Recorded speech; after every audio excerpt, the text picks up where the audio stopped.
Vaccination के बाद लागू होगा सीएए कानून, अमित शाह। गृह मंत्री अमित शाह ने ठाकुर नगर में आयोजित सभा में कहा कि सीएए को कोरोना वैक्सीनेशन के बाद लागू किया जाएगा। शाह ने कहा कि यह कानून संसद में पास हो चुका है और इसे लागू करने से कोई नहीं रोक सकता। कोरोना टीकाकरण के होते ही कोरोना की मुक्ति के बाद ही सीएए लागू होगा और मतुआ समुदाय के लोगों को नागरिकता देने का काम शुरू होगा। अमित शाह ने आगे कहा कि देश के मुस्लिमों को वर्गलाया जा रहा है, उनसे कहा जा रहा है कि इससे उनकी नागरिकता चली जाएगी, लेकिन वह साफ करना चाहते हैं कि सीएए नागरिकता देने का कानून है, नागरिकता लेने का नहीं। मौसम विभाग के अनुसार शुक्रवार को राजधानी रांची का अधिकतम तापमान 30 डिग्री सेल्सियस तक पहुंचने की संभावना है। वहीं आज से 2 दिनों में न्यूनतम तापमान में 4 डिग्री सेल्सियस तक की वृद्धि की संभावना है। हालांकि 16 फरवरी को एक बार फिर से मौसम करवट ले सकता है। मौसम विभाग के पूर्वानुमान के अनुसार 16 फरवरी को राजधानी रांची समेत राज्य के कुछ इलाकों में मध्य दर्ज के बादल छाए रहने की संभावना है। इसके साथ ही हल्की बारिश होने की भी संभावना है। पारा शिक्षकों को अपने बेटे बेटियों की उच्च शिक्षा शादी के लिए मिलेगा लोन। यदि सब कुछ ठीक ठाक रहा तो पारा शिक्षकों के लिए फरवरी कमा कर खुशियां ला सकता है। बता दें, उनके स्थायीकरण तथा वेतनमान पर इस माह अंतिम मुहर लग सकती है। वहीं उन्हें कई अन्य तोहफे भी मिल सकते हैं। पारा शिक्षकों को उनके बेटे बेटियों की उच्च शिक्षा तथा बेटी की शादी के लिए शून्य ब्याज पर ऋण देने की तैयारी चल रही है। पारा शिक्षकों के लिए गठित होने वाले कल्याण कोष से यह सुविधा उन्हें मिलेगी। झारखंड के नए डीजीपी नीरज सिन्हा। झारखंड के नए डीजीपी नीरज सिन्हा बने हैं। बता दें, तत्कालीन डीजीपी एमवी राव से नीरज सिन्हा प्रभार लेंगे। बता दें कि 16 मार्च 2020 से झारखंड डीजीपी का पद प्रभार में चल रहा था। इसको लेकर गृह कारा एवं आपदा प्रबंधन विभाग ने अधिसूचना जारी कर दी है। गुरुवार को जारी अधिसूचना के तहत 1987 बैच के आईपीएस अधिकारी नीरज सिन्हा वर्तमान में झारखंड सशस्त्र पुलिस रांची के महानिदेशक हैं। सरकार ने इन्हें स्थानांतरित करते हुए अगले आदेश तक झारखंड के नए डीजीपी के पद पर पदस्थापित किया है। झारखंड में लाह की खेती को मिलेगा कृषि का दर्जा, मुख्यमंत्री। झारखंड के मुख्यमंत्री हेमंत सोरेन ने लाह की खेती को कृषि का दर्जा देने की घोषणा की है। साथ ही इसका न्यूनतम समर्थन मूल्य भी राज्य सरकार द्वारा तय करने की बात कही।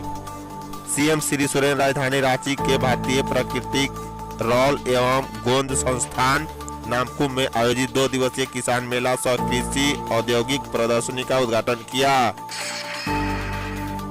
निबंधित कर्मियों में 50% को ही पड़ा टीका।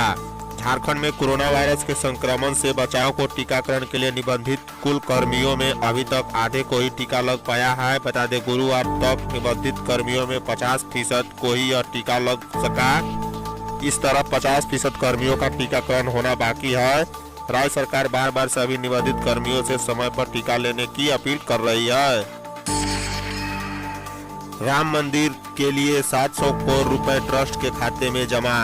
राम मंदिर निर्माण के लिए पूरे देश में चल रहे निधि समर्पण अभियान अपने अंतिम चरण की ओर है। बता दें, राम भक्तों में उत्साह चरम पर है। 44 दिनों के इस अभियान में 27 दिन बीत चुके हैं। अब तक 17 दिन ही शेष बचे हैं। बता दें, 27 फरवरी को इस अभियान का समापन हो जाएगा। 10 फरवरी तक 700 करोड़ रुपए की राशि अयोध्या स्थित ट्रस्ट के खाते में जमा हो चुकी है।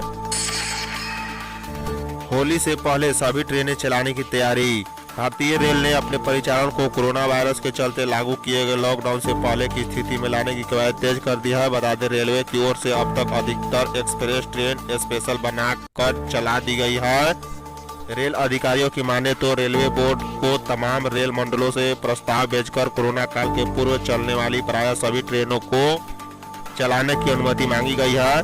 संभव है कि इस महीने के आखिर या मार्च के शुरू में पहले चलने वाली सभी एक्सप्रेस और पैसेंजर ट्रेन एक बार फिर से अपनी समय सारणी के अनुसार चलनी शुरू हो जाएगी। प्राइमरी सेक्शन के ऊपर के स्कूलों को खोलने की मांग। National private school association Ranchi Jharkhand में बंद सभी तरह के स्कूलों को प्राइमरी सेक्शन से ऊपर तक खोलने की मांग के लिए मुख्यमंत्री हेमंत सोरेन के नाम से ज्ञापन दिया। बता दें, एसोसिएशन का कहना है कि सबसे ज्यादा कोरोना का प्रकोप जिस राज्य में था वहां की सरकार ने धीरे धीरे वर्ग प्रथम तक स्कूल खोल दिया है। झारखंड में अब प्रतिदिन बहुत कम कोरोना पॉजिटिव मिल रहे हैं। एसोसिएशन ने सरकार से निवेदन किया है कि निजी विद्यालयों में निम्न मध्यम आय के लोगों के बच्चे पढ़ते हैं, उनके पास एंड्रॉयड मोबाइल नहीं रहने के कारण ऑनलाइन क्लास भी नहीं कर पा रहे हैं। झारखंड में 45 नए संक्रमित की पुष्टि हुई है, जो देवघर से 1, धनबाद से 5, पूर्वी सिंहभूम से 10, लातेहार से 3, रांची से 24 व सिमडेगा से 2 नए संक्रमित मिले हैं। झारखंड में कुल संक्रमितों की संख्या 1,19,206 है, जबकि 1,17,669 लोग स्वस्थ हुए और 1,081 की मृत्यु हो गई। भारत में 9353 नए संक्रमित मिले हैं। भारत में कुल मौत की संख्या 1,55,484 है। वहीं एक्टिव केस की संख्या 1,33,086 है। झारखंड में कुल एक्टिव केस 456 है। अपग्रेडेड हाई स्कूलों में अस्थायी प्राचार्य और उप प्राचार्य की होगी नियुक्ति। झारखंड के +2 हाई स्कूलों में जल्द ही अस्थायी प्राचार्यों की नियुक्ति होगी। वर्तमान में प्रभारी प्रधानाध्यापकों के सहारे चल रहे इन विद्यालयों में नए पदों पर नियुक्ति का रास्ता साफ हो रहा है। दरअसल गूगल मीट के जरिए झारखंड +2 शिक्षक संघ के प्रांतीय अध्यक्ष जोगेंद्र प्रसाद ठाकुर की अध्यक्षता में आयोजित प्रांतीय एवं जिला कार्यकारिणी बैठक में बताया कि 8 फरवरी को शिक्षा सचिव राहुल शर्मा से शिक्षक संघ का एक प्रतिनिधि मिला था। इनसे सचिव के +2 स्कूल में प्राचार्यों की नियुक्ति को लेकर संकेत दिए थे।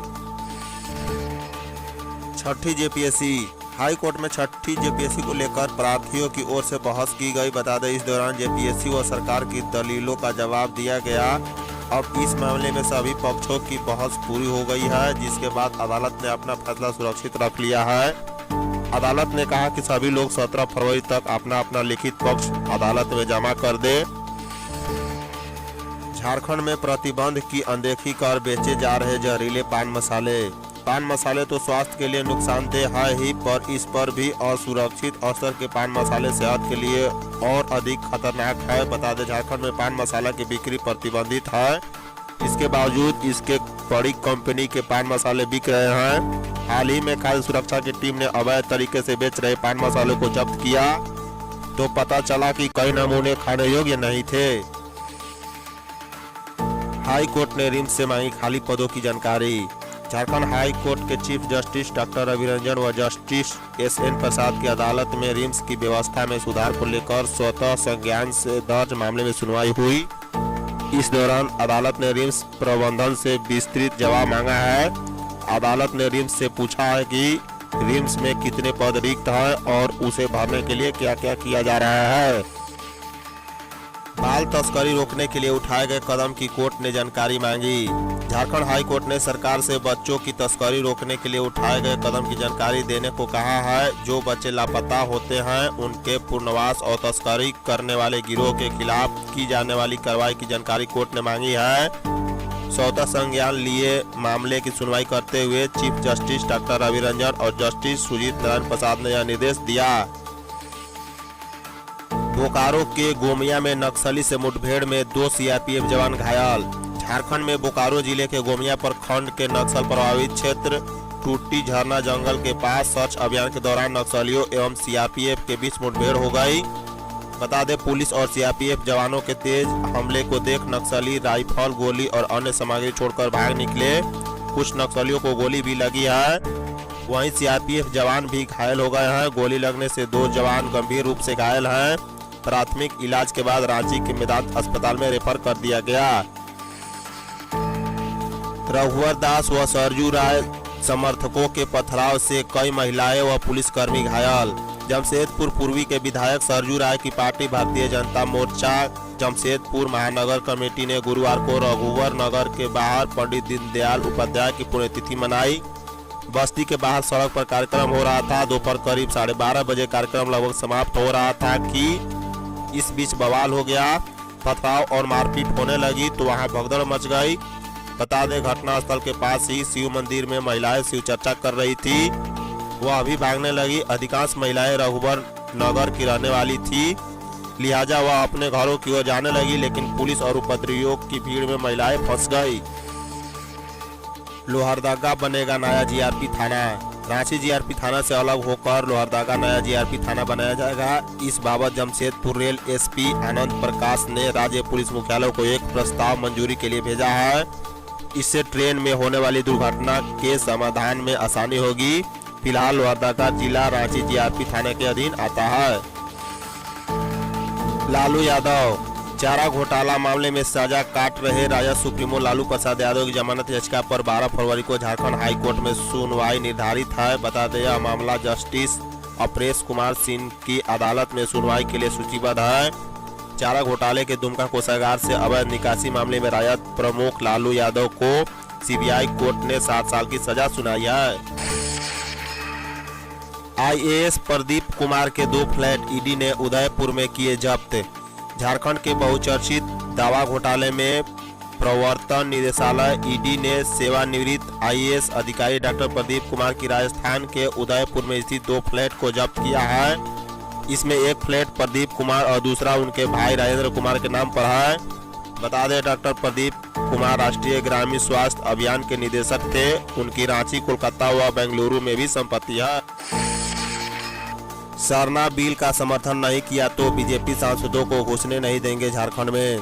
अपनी बातों से अक्सर विवादों में रहने वाले प्रदेश कांग्रेस के कार्यकारी अध्यक्ष जामताड़ा के विधायक डॉक्टर इरफान अंसारी ने झारखंड से भाजपा के सभी सांसदों को निशाने पर लिया है। उन्होंने कहा कि अगर भाजपा के 12 सांसदों ने लोकसभा में सरना धर्म कोड बिल का समर्थन नहीं किया तो उन्हें झारखंड में घुसने नहीं देंगे। नियोजन नीति को लेकर राज्यपाल से मिले कुणाल। बहरागोड़ा के पूर्व विधायक सह प्रदेश भाजपा के प्रवक्ता कुणाल सारंगी ने गुरुवार को झारखंड की राज्यपाल द्रौपदी मुर्मू से शिष्टाचार भेंट की। इस दौरान उन्होंने हेमंत सरकार द्वारा रघुवर सरकार की नियोजन नीति को रद्द करने के अविवेकपूर्ण निर्णय के विरोध असंतोष जाहिर करते हुए राज्यपाल से हस्तक्षेप का आग्रह किया। इस बाबत कुणाल सारंगी ने कई बिंदुओं को राज्यपाल के संज्ञान में लाते हुए युवाओं और राज्य हित में त्वरित हस्तक्षेप का आग्रह किया। धन्यवाद।